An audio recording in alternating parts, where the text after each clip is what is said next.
The Bathtub of Youth by Edwina Longbottom. Chapter 1. Arrival in Hartfield. The train slowed as it approached the diminutive station of Hartfield, a place remote enough to seem like a whisper from a forgotten storybook.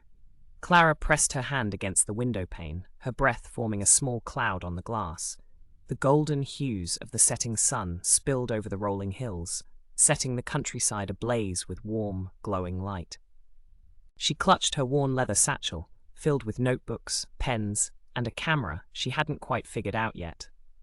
Her editor had insisted she write about England's quaint villages, a visual love letter to rustic charm, he'd said. But Clara felt something deeper calling her here, something beyond journalism. As the train hissed to a halt, she stepped onto the platform and inhaled the heady scent of wildflowers mixed with the distant aroma of something freshly baked. The village emerged slowly, as though stretching from slumber. Cobblestone paths wound between ivy-covered cottages. Children's laughter echoed from a distant garden. A postman cycled past, tipping his cap. It was picturesque, almost too perfect. Clara noted that nothing felt out of place, except perhaps herself. She didn't need to ask for directions. Her destination was the heart of Hartfield itself, the Ivy House. It stood just beyond the square, its ivy-covered facade shimmering in the fading light. The wooden sign swayed gently, creaking as if welcoming her personally. "Welcome to the Ivy House, Clara. I hope you find it restful," said a voice behind the opening door. Agatha stood there, her smile warm and eyes glinting with a vibrance Clara hadn't expected from someone rumoured to be over 100 years old. Her posture was erect, her movements fluid. She looked timeless, almost untouched by the years. "I'm Agatha. You'll find the village moves slowly but kindly." Clara stepped inside, struck by the cosy interior, antique furnishings softened by embroidered cushions, the scent of lavender, and a fireplace crackling despite the mild weather. Agatha led her upstairs to a room that overlooked the village square. The walls were adorned with oil paintings of pastoral scenes, and the mirror glimmered with streaks as though someone had tried, unsuccessfully, to polish away memories. "Enjoy a bath before dinner," Agatha said, her tone gentle yet oddly persuasive. "The waters here have a way of rejuvenating one's spirit." Clara unpacked slowly, pausing to trace the wood grain of the wardrobe and the delicate carvings on the mirror frame. A peculiar energy hummed in the air, subtle but constant. Intrigued, she filled the clawfoot tub with hot water, slipping beneath the surface with a sigh. As the water embraced her, something changed. A ripple of warmth, not from heat, but from within. It spread through her limbs like a low-frequency vibration, lulling her mind while sharpening her senses. She closed her eyes. When she opened them again, the world looked clearer, colours brighter, sounds more distinct. Later, dressed in a simple cardigan and slacks, she descended for dinner. The house smelled of rosemary chicken and warm bread. Candles flickered along the long dining table. Agatha served the meal herself, pouring wine from a dusty bottle that she claimed had never aged a day. They ate with the comfort of old friends. Clara couldn't help but observe how Agatha's hands, though wrinkled, moved with grace and strength. "Did you sleep on the train?" Agatha asked, slicing into her roast with ease. "A little," Clara replied. "But I already feel like I've slept for days since arriving." Agatha's smile deepened. Hartfield has that effect on some. For those willing to listen, the village whispers back. That night, Clara stood by her window, watching as the stars appeared like confetti scattered across the sky.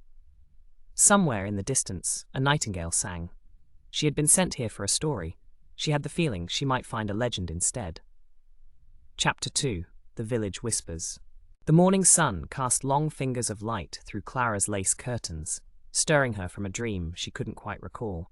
She rose feeling more refreshed than she had in months, her body light, her skin smooth, her thoughts crystal clear.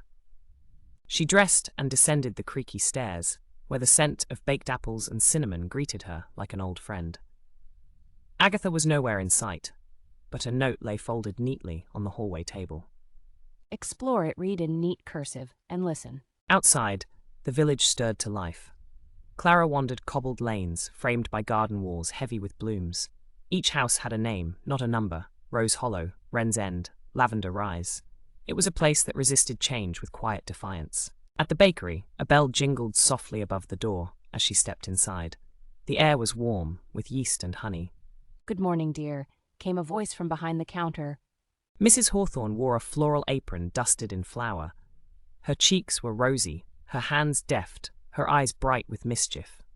Clara had read somewhere that the woman was in her 80s, but she could have passed for 50. "It's the air, you see," Mrs. Hawthorne said as she handed Clara a still warm croissant, or maybe the water. "Hartfield has always been good to us." Clara took a bite, the flaky crust melting into soft butter and almonds. "And has it always been like this? The vitality?" "Oh yes, most of us have lived here our entire lives. Time moves differently when your heart is still." She winked. Clara noticed then, Mrs. Hawthorne's hands had no tremor. Her posture was perfect, her eyes unclouded by age. And she was not alone. The man polishing the window outside looked at least 70, his hair white, but he leapt from his ladder with the ease of a man in his prime. She left the bakery and wandered past the school, where children played hopscotch beside a woman who must have been their teacher. Her face glowed with youth, yet the way she held herself spoke of decades of experience. The blackboard propped near the window bore the name, Miss Elspeth Gray, headmistress. The name stirred something. That same name had appeared in the dusty archive Clara flipped through the day before, a record from 1972. Surely not the same woman? With curiosity sharpening into something more precise, Clara made her way to the village hall. It was a squat, red-brick building near the churchyard, its roof covered in moss, but its brass bell polished to a shine. Inside, the archives room smelled of aged paper, beeswax, and secrets. She spent hours flipping through registers, records, and articles.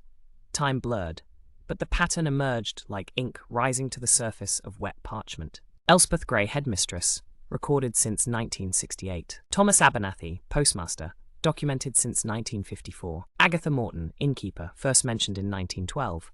No birth date, no death. Clara's breath caught. Her fingers trembled over the typewritten names. It wasn't impossible, of course, but the consistency, the photos, the handwriting, the records showed them unchanged for generations. That night at the Ivy House, Clara found herself staring at the candle on her dinner table, thoughts turning like millstones. The roast tasted perfect. The wine glowed like garnet. Agatha, as ever, was composed, serene, graceful, unknowable. "You found something?"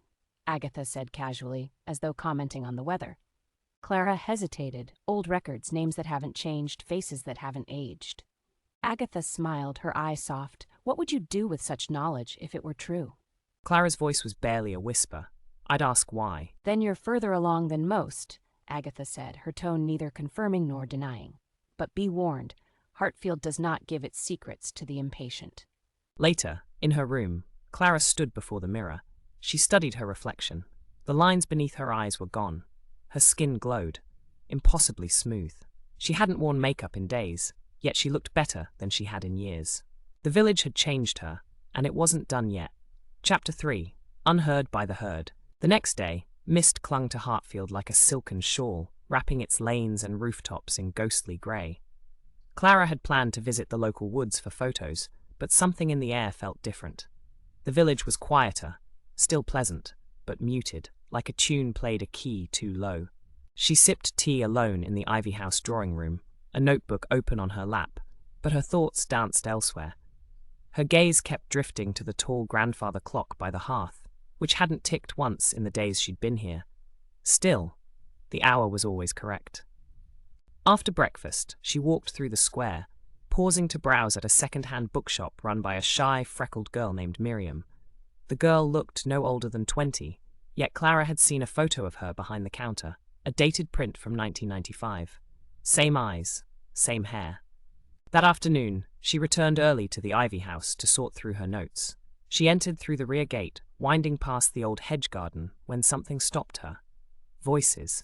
Not loud, barely a murmur, but intense. She crept closer, flattening herself against the side of the house. The windows were cracked open. She recognized the voices at once. Agatha and Philip, the visiting historian she'd spoken with 2 nights prior. "She's asking questions. Too many," Agatha said. "She's sharp, but uncertain," Philip replied. "Still trying to explain things with reason." "She found the records, Philip. She's getting close." "What would you have us do? Send her away? She won't go." Not until she thinks she understands. She doesn't need to understand. She needs to feel Hartfield's pull, feel it. Until she never wants to leave. Clara's breath caught. She held perfectly still, her heart a frantic drumbeat. The idea of being manipulated, seduced into complacency, it was like being wrapped in velvet and drowned without a sound. Let her stay, Agatha continued. Let the water do its work. She'll come to love this place, as we all did. And if she doesn't? There was a pause, long, heavy. Then the choice is made for her. Clara stepped back too quickly. Her foot snapped a twig beneath the hedge. Silence from the window.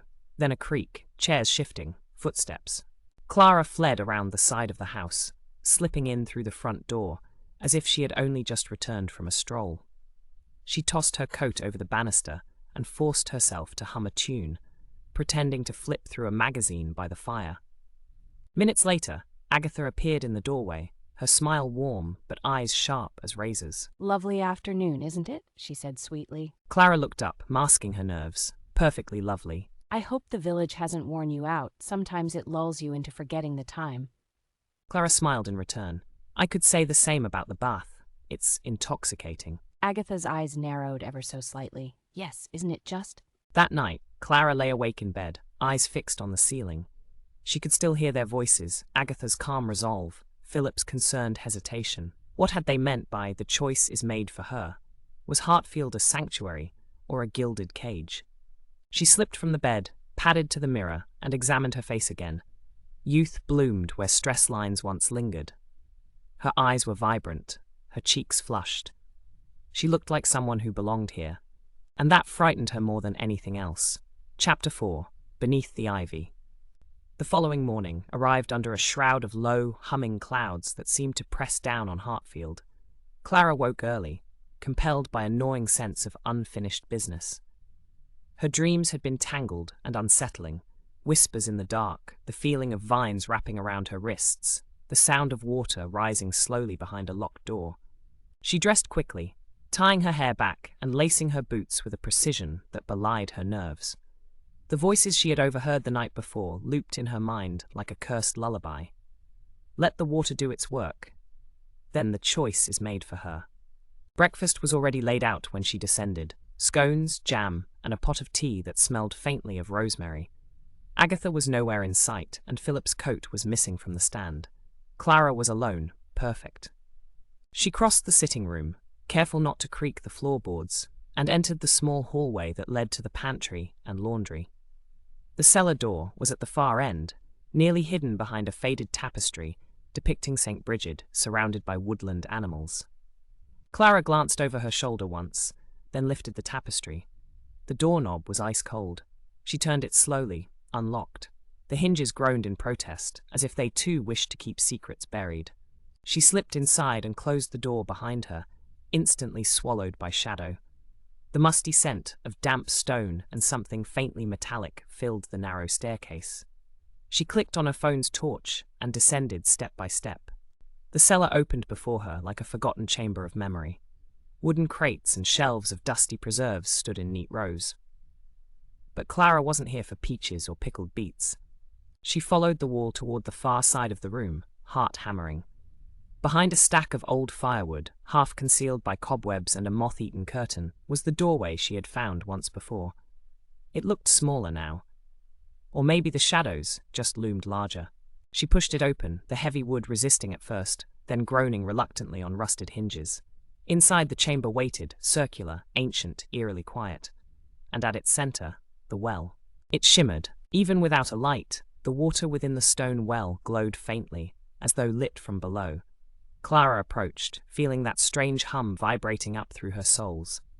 She knelt, peering over the edge. The water was crystal clear, its surface unbroken. Yet when she reached her hand toward it, no more than an inch away, a ripple moved across it, as if in anticipation. A pulse. Suddenly, a gust of cold air rushed through the chamber, snuffing out her phone torch. She gasped, stumbling backward into the wall. Darkness wrapped around her like a shroud. Curiosity is the first step. Cameo voice, soft, female, echoing from nowhere and everywhere. Clara froze. The voice wasn't Agatha's. It was younger or older or both. But choice is the key. The well began to glow brighter, casting long shadows along the chamber walls. Shapes flickered at the edges of her vision, faces maybe, or memories. She couldn't tell. Then, just as suddenly, the light dimmed and her phone torch flickered back on. The chamber was still again, empty, silent. Only the hum remained. Clara stood, her breathing shallow, every hair on her arms raised. Something lived in the spring. Not just energy, not just water, something ancient and sentient. She turned to leave but paused. On the stone beside the well, barely visible in the dim glow, was a handprint burned into the rock. Human, small, fresh. Clara hurried up the stairs and out of the cellar, wiping dust from her coat and forcing herself to slow her breathing. She reached the main hallway just as the front door creaked open. Philip stepped inside, brushing damp leaves from his jacket. Clara, he said, his expression unreadable. You've been exploring. She offered a casual shrug, though her heartbeat roared in her ears. It's hard not to. This house is full of stories. Some stories, he said, hanging his coat, don't like to be uncovered. They stood in silence for a moment, a charged space forming between them. If you want answers, Philip added softly, you won't find them alone. Then he turned and walked toward the library, leaving Clara to wonder, had he meant that as a warning or an invitation? Chapter 5. Alliance in the Shadows. Rain pattered gently on the ivy-laced windows of the Ivy House as the morning unfolded in hushed tones. Clara lingered over her tea, the steam rising in spirals that reminded her of the mist swirling above the spring. Her thoughts buzzed with questions. She needed answers, but she needed help. Philip sat in the library, leafing through a book bound in cracked green leather. His eyes flicked upward as Clara entered. I wondered when you'd come find me, he said, closing the book gently. You knew I was listening last night, Clara said. It wasn't a question. I suspected, and now you know what you weren't meant to. Clara sank into the armchair opposite him. Between them, a chessboard lay abandoned, mid-game. I want the truth. No more riddles, no more warnings. Philip studied her, his gaze softening. There's no single truth, Clara, only what we choose to accept. She said nothing. He sighed. The spring beneath the Ivy House isn't just water. It's older than the village, older than Hartfield's founding. The alchemist who discovered it was said to have been obsessed with longevity. But he wasn't the first, and he wasn't the last. It grants youth, Clara said. I've seen it in the mirror. I've felt it. Philip nodded slowly. It gives, yes, but not without binding. Binding to what? He hesitated, then stood and crossed to a cabinet, unlocking a drawer and withdrawing an old leather folio. Inside were pages, handwritten notes, faded sketches, diagrams of the well beneath the Ivy House. Clara leaned closer. One page showed a map, with ancient Hartfield marked as Hartfield, its older name. Another page detailed a theory about the water, symbiotic resonance, memory absorption, vitality inversion. What does this mean? It means the spring sustains its gifts through connection. The more time you spend in Hartfield, the more it takes from you. Memories, desires, sometimes even your will to leave. Clara shivered. She thought of how peaceful she had felt lately, how her longing for the outside world had dimmed without her noticing. So no one leaves. Not without help, and not without forgetting everything that happened here. Silence hung between them like fog. Then help me, Clara said. Help me figure out what it is, what it wants, and how to stop it. Philip gave a long, weary sigh. There's something I haven't shown anyone, he said. A place even Agatha avoids. If you really want to know, we go tonight. That evening, they met behind the Ivy House under a crescent moon. Clara wore a dark coat and sturdy boots. Philip carried a lantern and a satchel that clinked with glass vials and brass tools. They moved quickly through the hedge garden, down into the cellar, and back into the hidden chamber. The spring shimmered as before, but this time, Philip led Clara down a narrow tunnel, carved into the wall behind the well. A tunnel she hadn't noticed before. Keep close, he said. It gets cold. The air changed quickly, thinner, older, almost metallic. The tunnel opened into a cavern that looked like a natural cathedral. The walls pulsed with veins of glowing mineral, and at the center stood a stone pedestal supporting a sealed urn. Philip approached it reverently. This belonged to the alchemist. His writings are etched into the stone. Some believe it holds the original source, the first infusion of the spring. Clara stepped closer. Symbols coiled around the urn like vines, a language she couldn't read, but her skin tingled as she looked at it. What happens if we open it? I don't know. No one's dared to try. They stood in silence. The spring hummed faintly, vibrating through their feet. Something stirred behind the walls. Something listening. We can't just leave it here. Philip turned to her, his eyes haunted. Then we better be sure we're ready for what's inside. Behind them, a breath of wind passed through the chamber, though no door had opened. The lantern flickered. The shadows leaned closer. Chapter 6. The Keeper of Secrets. The chamber trembled subtly, like a breath drawn through stone. Clara's hand hovered inches above the ancient urn. The glowing veins along the cavern walls pulsed in rhythm with her heartbeat. Beside her, Philip's expression had changed. Less cautious scholar, more reluctant believer. We have to know, Clara whispered. Once opened, it can't be undone, Philip replied, his voice hoarse with anticipation. Clara steadied her fingers on the lid. It was cool and smooth, despite the air growing warmer around them. Something about the urn felt aware, coiled with memory, charged with intent. Then, a sound cracked through the silence like a whip. The grinding scrape of stone against stone. I wouldn't do that if I were you, came a voice from the shadows. Clara and Philip spun. From the tunnel, illuminated only by the flickering glow of mineral veins, Agatha emerged, draped in her signature burgundy shawl, her eyes burning brighter than the lantern Clara held. Agatha stepped into the cavern like she had always belonged there. Curiosity, she said, her voice deceptively calm, is the poison of the well. Agatha Philip began. You should know better, Philip. You've walked this line before. Her gaze turned to Clara, unreadable. And you, child. I had hoped Hartfield would soothe your need to pry. Clara straightened, placing herself between the urn and Agatha. You lied to me. You've lied to everyone. I've protected them, Agatha snapped, her tone colder now. There's a difference. The walls of the cavern seemed to react, glowing slightly brighter with each word spoken. The spring's hum deepened, resonating through the stones beneath their feet. You knew what this urn was, Philip said, stepping forward. You let us believe the spring was just magic. But this is older. This is alive. Agatha's face softened. Of course, it's alive. Everything ancient is, but it doesn't want to be awakened. It chooses its stewards. It tests them. Clara narrowed her eyes. Then why hasn't it stopped us already? Because it's waiting, Agatha replied.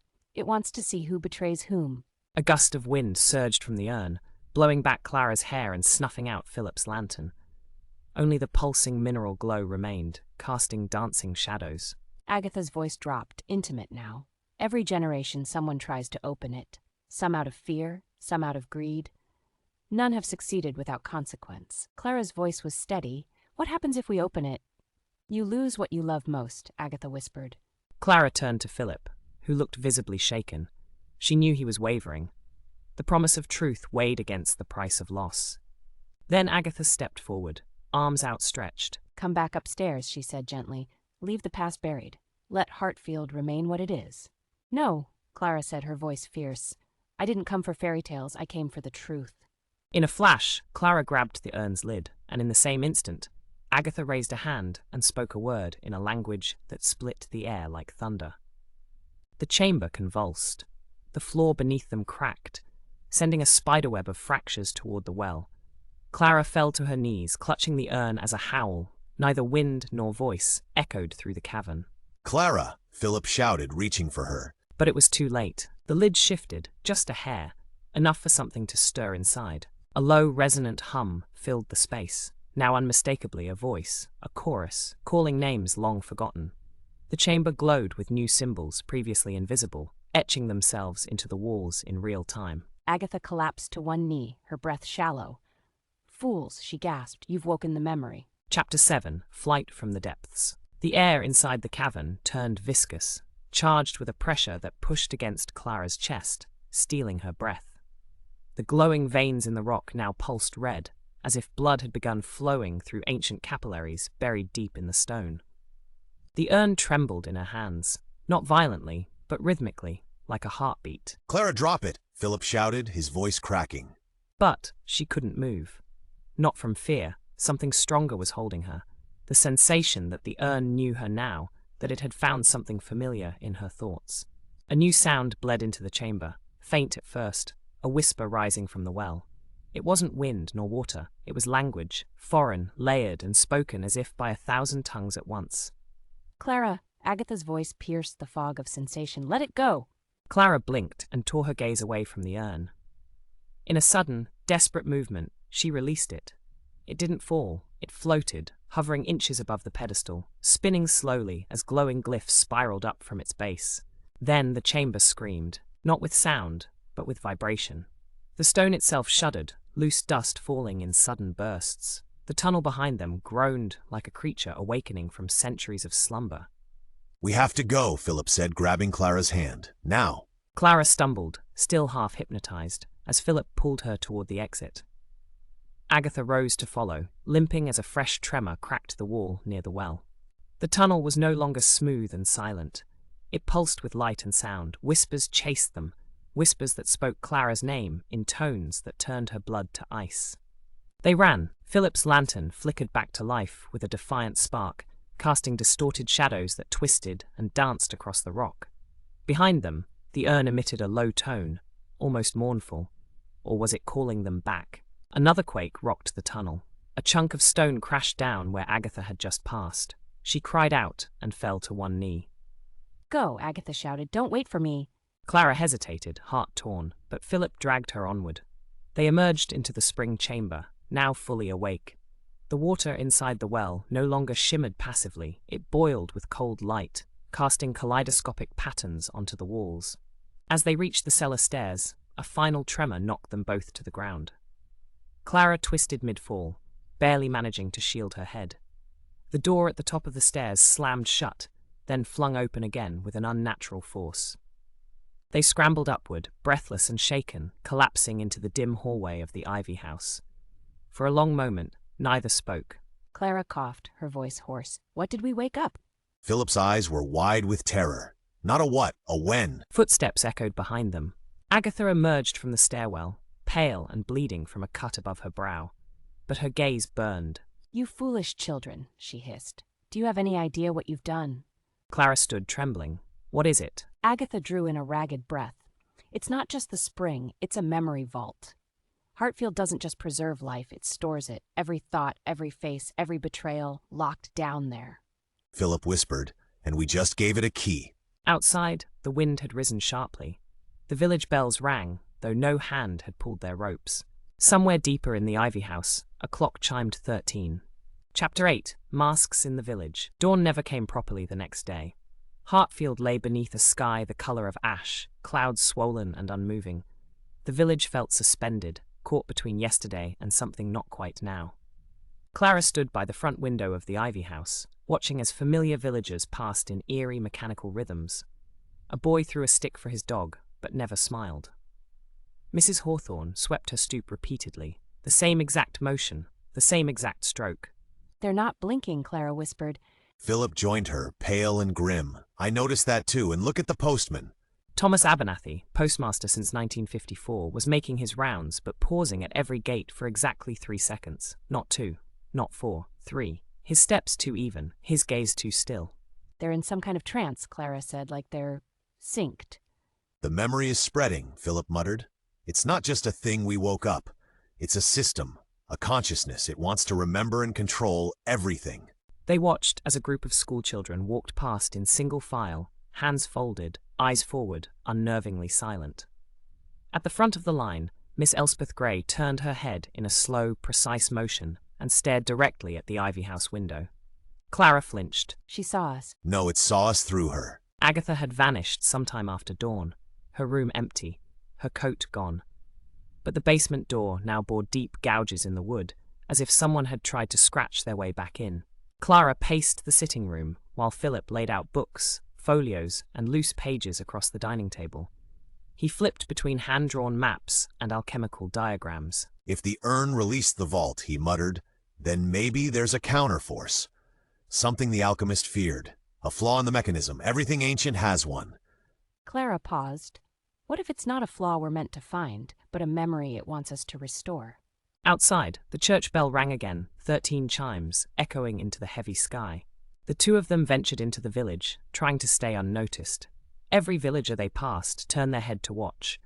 No smiles, no greetings, just blank, assessing stares. They stopped near the fountain in the square. The water had turned cloudy, opaque. A shimmer beneath the surface revealed faces, faces they recognized. Faces of people who had once stayed at the Ivy House and left. Those are visitors, Clara whispered. Philip nodded slowly. I think they never really left. Suddenly, a voice behind them. You're upsetting the balance. It was Miriam, the freckled girl from the bookshop. She stood with a bouquet of lavender clutched tightly in both hands, her expression blank, but her tone mechanical, too even. The village thrives in peace. You bring dissonance. Clara stepped forward. Miriam, do you remember the last book you read? The girl blinked once, then again, slowly. Her eyes welled with tears, but her expression didn't change. She dropped the bouquet and fled without another word. Philip grabbed Clara's arm. Let's go, we're being watched. They made their way back through the alleyways and hidden gardens, feeling eyes on them from every curtain and storefront. Even the dogs had stopped barking. Back at the Ivy House, Clara noticed something new on the mirror in her room. A fogged handprint, smaller than hers. Fresh, yet she hadn't touched the glass all morning. We're running out of time, she whispered. Philip nodded, pulling a worn page from his folio. We need to go to the old chapel. It was sealed after the fire in 1843. If anything's untouched by the memory's reach, it'll be there. Clara grabbed her coat, adrenaline blooming in her chest. Then let's find the flaw. Chapter 9, The Chapel Beyond Time. The wind rose with a restless rhythm that swept through Hartfield's narrow lanes, like a warning, whispered in an ancient tongue. They walked quickly, avoiding open roads, sticking to hedgerows and garden paths. The village was quieter now, too quiet, as though it held its breath in anticipation. The chapel's in the woods beyond the orchard, Philip said, his voice low. It hasn't been used in generations, not since the fire. What caused it? Clara asked. No one knows for certain. But legend says the chapel once held a relic from the alchemist's time, something dangerous, something meant to bind the memory before someone tried to destroy it. They slipped through a rusted gate that groaned like a waking spirit. The path beyond was overgrown, the cobblestones smothered by moss and ivy. The trees pressed close, their branches gnarled like twisted fingers, reaching down to brush Clara's shoulders as they passed. Birdsong had vanished. Not even crows dared follow them into the thicket. After 20 minutes of weaving through the tangled woodland, they came upon a crumbling stone wall, half consumed by roots, and beyond it, the chapel. It leaned to one side, stone blackened by old flame, its roof half collapsed. Vines wrapped around the steeple like snakes gripping prey. A bell hung silent in its tower, rusted and still. This place feels... Clara shivered, like it's outside time. It probably is, Philip murmured. He pushed the iron door, and it creaked open with a reluctant groan. Inside, the air was cold and dry. Dust swirled in golden shafts of light, cutting through shattered stained glass. The pews were warped and broken. A twisted pulpit leaned against the far wall. Beneath the altar lay what looked like a sealed crypt, its stone carved with symbols Clara had seen before on the urn. It's the same language, she said. I think this was a containment site. Not for bodies, but for memory. He knelt beside the stone, brushing away debris. A faint shimmer pulsed beneath the dust, another hidden seal. Clara crouched beside him. Why would they hide something here? Because they feared what would happen if it remembered too much. A distant noise stopped them both, a soft rustle. Footsteps, too light for an animal. Someone's following us, Clara whispered. They rose quickly, hiding behind the remnants of the altar. A figure emerged through the broken door.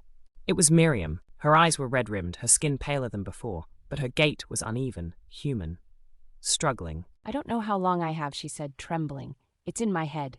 It's using us, watching you. Clara stepped out cautiously. Miriam, why are you here? The girl looked at her with raw urgency.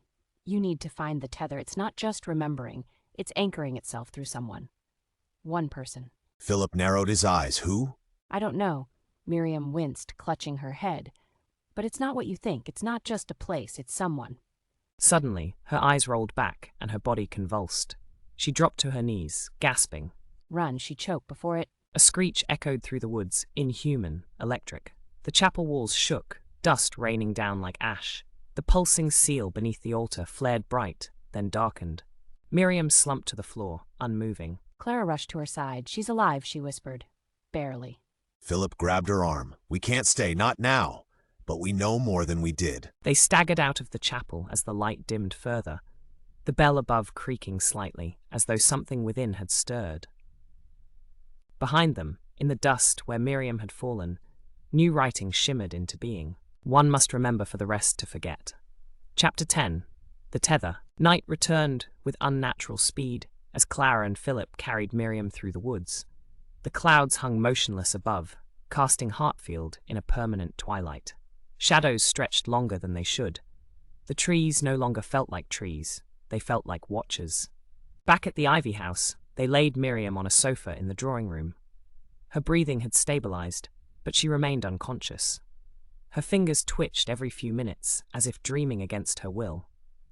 We need to act fast, Clara said. It's evolving, the memory it's learning. Philip nodded grimly.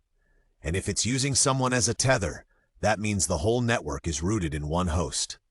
Clara pulled the urn's sketch from Philip's folio, placing it beside a journal entry from the chapel floor. She traced the phrase with her finger. One must remember, for the rest to forget. What if the tether doesn't know they are one? She asked softly. What if they've been used all along? Or worse, Philip replied, what if they were once like us and surrendered? They began reviewing every villager's record Philip had collected. Birth dates, photographs, mentions in letters and registers. A pattern emerged. It's not Mrs. Hawthorne, Philip said. She's been active in the village memory loop, but her file ends and restarts. Multiple times. Elspeth, then? No, same story. Even I've been looped. Look, this entry from 10 years ago says I arrived again, like I'd forgotten I'd been here before. But there's one person who's never recorded as arriving, Clara said. They both looked at the same name in the book. Agatha Morton. No birth date, no arrival, no prior address, only a single cryptic entry. First to drink, last to forget. It's her, Clara said. Agatha's the tether. Time. She wasn't just the guardian. She's the anchor. She said she was protecting us, Clara whispered. But she was preserving herself, keeping the spring's consciousness alive. Or maybe the memory chose her, fed through her, made her immortal because she was the first to believe it. Clara stood and paced. That's why she's afraid of the urn, afraid of the chapel, afraid of us finding her origin. She's not just part of Hartfield, she is Hartfield. As if summoned by her name, the fireplace flared suddenly, flames twisting into impossible shapes. Shadows danced along the wall, coalescing into a figure for just a breath of time. Agatha, smiling. She knows, Clara said, stepping back. She knows we've found her. Philip moved to the window. Outside, the villagers had gathered in the square, silent, still. Every face turned toward the Ivy House. She's using them. No, Clara said. She is them. Behind them, Miriam stirred. Clara, she rasped. There's still time. Clara rushed to her side. Time for what? End her memory, before she becomes all of us. From the street, the church bell rang 13 times once again. Then silence, then footsteps, someone approaching the front door. Chapter 11. The Severing. The footsteps grew louder, measured, intentional. Clara moved toward the door instinctively, then stopped. Something told her if she opened it, it would be over. Agatha would be inside, and Hartfield would never be hers again. Philip slammed the journal shut. We can't wait. There's no time for ceremony or certainty. Clara turned to Miriam. How do we sever the memory? How do we break the tether? Miriam's eyes fluttered open, her voice no more than a whisper. It must forget her. The village, the spring, all of it. You have to make it forget. Erase the memory? Clara asked. How? Use the urn, she rasped, but not to open, to absorb. Philip's eyes widened. Reverse the flow, a siphon. Use the urn to draw the memory back into itself. But that would destroy her, Clara whispered. Agatha? Would finally forget, and so would the village. The doorknob downstairs turned, once, then again. Clara made her decision. To the spring. They bolted for the cellar, carrying the urn wrapped in cloth. Down the steps, through the shadows, into the chamber that still trembled with the remnants of their last intrusion. The spring no longer shimmered with light. It boiled, churning like a storm in a glass globe. Place it in the water, Philip instructed, his hands shaking. The seal will break the moment memory begins to pour back into the vessel. But you'll need to guide it. Anchor the siphon. Clara gritted her teeth. You mean I'll need to connect to it? It may try to take you instead. Above them, footsteps now echoed through the house, steady, slow, closer. Clara stepped to the edge of the well and lowered the urn. It floated, suspended just above the surface, trembling as if alive. She reached out and touched it with both hands. Agony lanced through her. Images surged behind her eyes, centuries of memories. Lives lived and lost. Hartfield's creation. The first stone laid. The first child born. The alchemist's desperate ritual. The first drink of the spring. Agatha kneeling, weeping with joy as she felt the years fall away. Then darkness, repetition, loops, generations forgetting, returning, staying. You don't have to fight me, child. Agatha's voice, inside her head now. We could be eternal together. No more loss, no more endings, just peace. Clara clenched her jaw. You're not peace, you're stagnation, and I choose change. With a scream, she forced her thoughts forward, not memories, but forgetfulness. Her first heartbreak. The name of her childhood dog. Her favorite song. She gave them up, willingly. The urn flared, drawing memory inward like a black hole. The chamber shook violently. Stones cracked, water hissed. Above, a long, agonized scream echoed through the ivy house. No, Agatha howled. I am the keeper. The scream fragmented, became static, then silence. The spring stilled. The urn dropped with a splash, then sank. Clara collapsed, gasping.